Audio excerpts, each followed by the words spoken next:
Hello, good morning, good afternoon, good evening, depending on what parts of the world you are right now. But where I am, it's morning, and I have come this morning again to talk to us teachers and those that are aspiring to be teachers. Even though there are not so many people that are aspiring to be teachers, a lot of the people you find in the classroom are there because they couldn't get a job. They needed somewhere to just mark time until something juicy comes up. But I want to talk to people who are teaching because they love to teach. Now, how have you been? Let me not forget to ask that. How have you been? How have you been coping this period? It hasn't been very easy, especially for private school teachers who the school relies on parents paying school fees to be able to pay their staff. It hasn't been very easy, but we have been striving, we have been up and doing, I believe so. Now, let me talk to us. This whole period, this whole pandemic period, has been an eye opener to a lot of teachers. For those of us who have nothing else to do than to teach, you don't have any side hustle, you don't have any business, but just to teach. Now, this has made you to like, okay, I think I should be doing something else. Yes, it's a good way to think. It's a good place to be. Um, you can teach others how to teach and get your money. It doesn't have to be such big money, but you can teach others. You're good at this.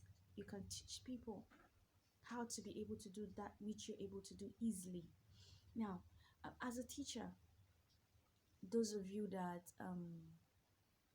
feel teaching is just something you do. No, teaching is a ministry. Teaching is reaching out. It doesn't have to be teaching in a school. No, you're not a teacher because you're teaching in a school. No, you're a teacher because you transfer knowledge. You transfer knowledge. You transfer what you know to people who don't know it. You're teaching.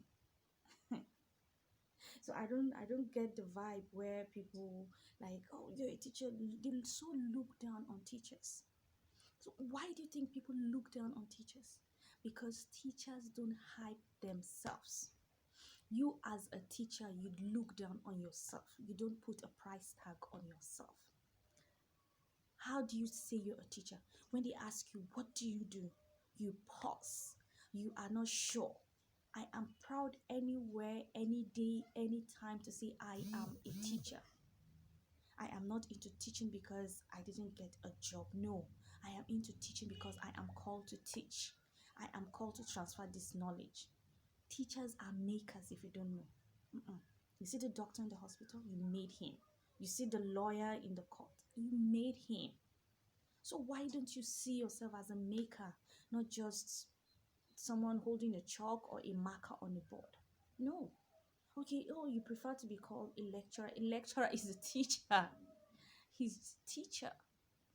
I remember some years ago while in still in College of Education, and someone asked me what I was doing, and I told him as in what school I am, and I told him College of Education, and he was like, "No, come on, be serious." And I'm like, "Yes, I'm in College of Education." He was like seriously? I said yes, and he didn't believe me because like what intelligent mind doing in College of Education?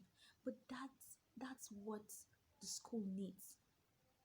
The school doesn't need dollars. No, you don't need people that are dull in the teaching profession. You need smart minds. Do you know you're a teacher because you're smart? Do you know you're a teacher because you're intelligent? Until you begin to see yourself as someone who is intelligent, who is smart, you won't go far. How do you dress as a teacher? You know, I talk about dressing a lot to teachers because parents look at you, they say you're addressed the way you address. When I dress and I'm going to work, you don't see a teacher, you see somebody who is working in a corporate organization. Yes, You don't have to break the bank to look good. No, you don't have to. Dress up. Put some colors on your face. Okay, you're a Christian, and you don't want to wear makeup. That doesn't stop you from cleaning up your face. It doesn't mean that you have to leave all the pimples on your face, matured pimples on your face, bulging everywhere in your face. No.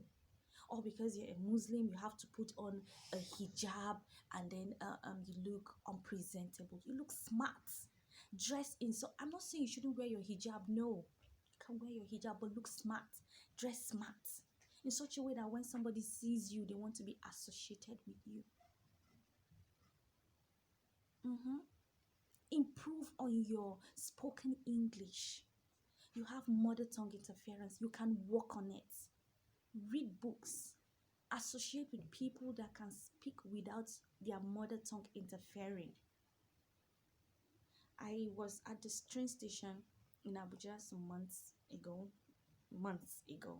and I had this conversation with this man. He's a Hausa man, and then at the point he asked me what am I doing, and I told him I'm a teacher. He was like, a teacher this young? What are you doing in the classroom? And then I'm like, oh, okay, the classroom is for old people. And I'm like, okay, how long have you been teaching? And I told him I've been teaching for over 10 years. And he was like, wow, I like you. You seem to be enjoying what you're doing. I said, yes, I am. I'm enjoying it. I'm enjoying my teaching. And he couldn't believe that I am a teacher because of how I carry myself. Change how you carry yourself, teacher. Change how you see yourself, teacher. You have to change it. You have to change it. I hope this inspiration works for you. I will still be dropping it bit by bit. Thank you for your time and stay safe.